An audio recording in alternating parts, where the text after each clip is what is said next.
Everybody, today I'm going down to the Game of Thrones tapestry in Belfast at the Ulster Museum. Almost said that right. The Ulster Museum.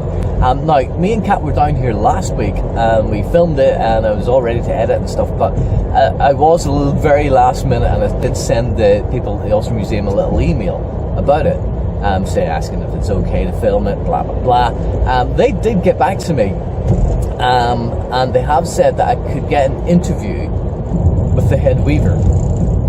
So I can't miss this opportunity. So they're going to be down there today. So I'm going to meet the head weaver. I'm going to have a little chat with her. Her name's Valerie.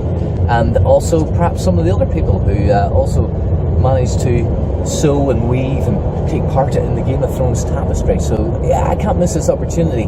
But I am running probably a little bit late.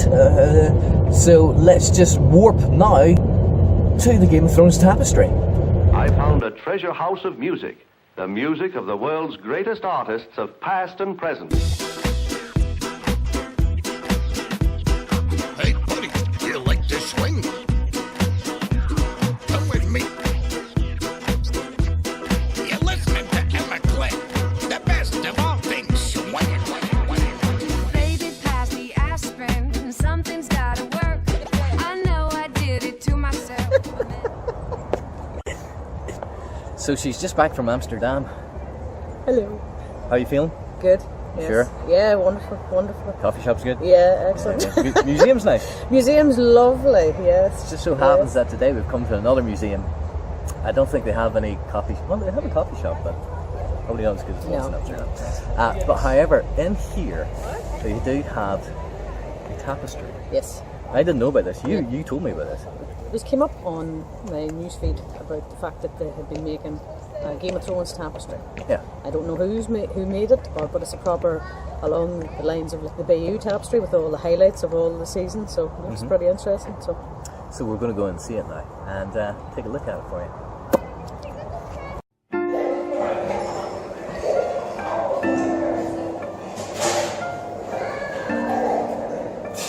Is that it? No. That's not it. There's more.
And you were just saying we wanted some nice wee stories and stuff, and you said there's maybe one little... Yeah, there's a little piece that I've actually watched here. Okay.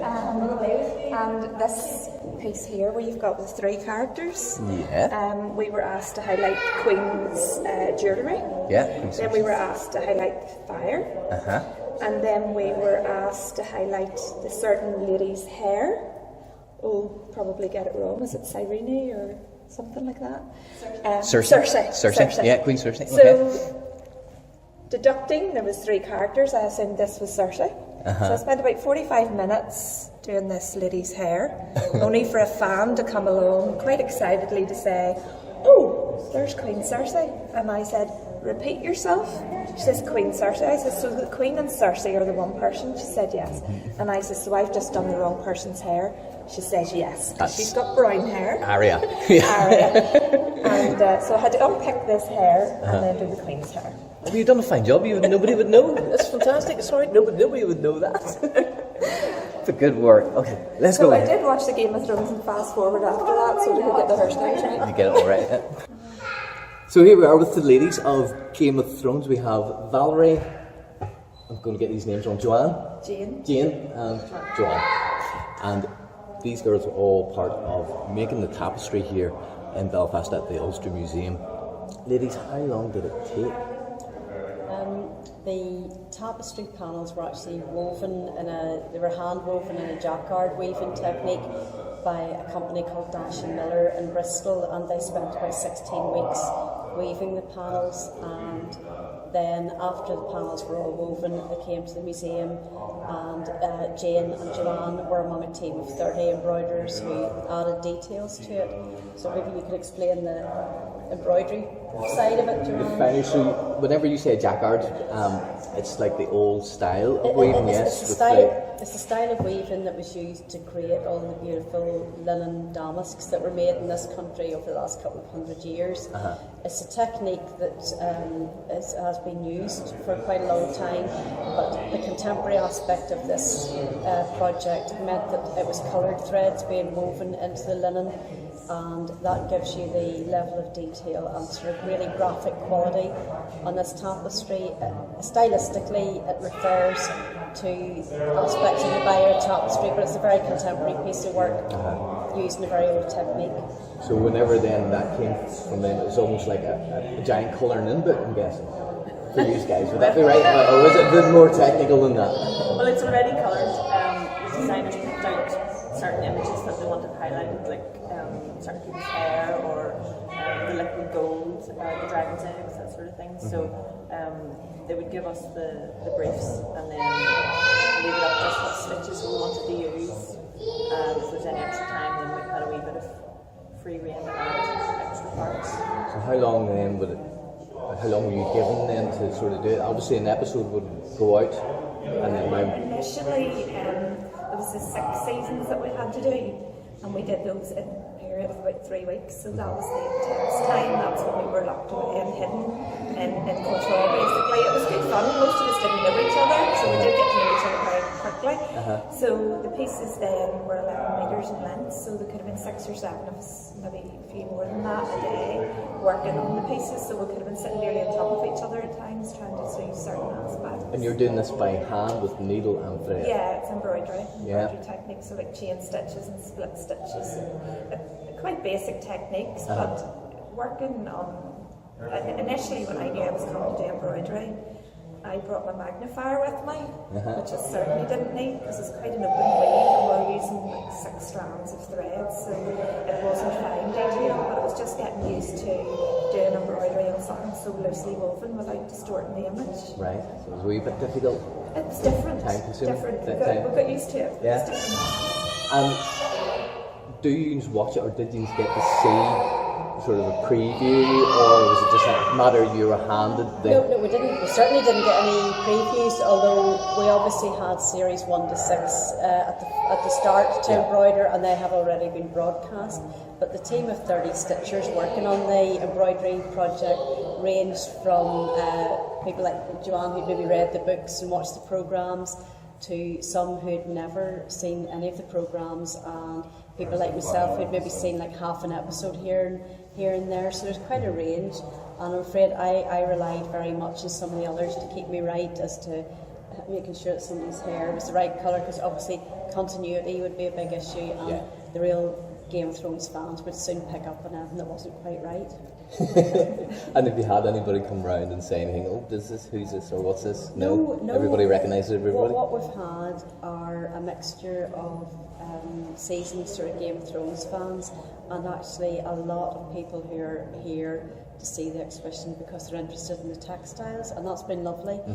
Because from the museum's point of view, it's given us a chance to have conversations with people about textiles, and it's helped to raise the profile of the textiles collection.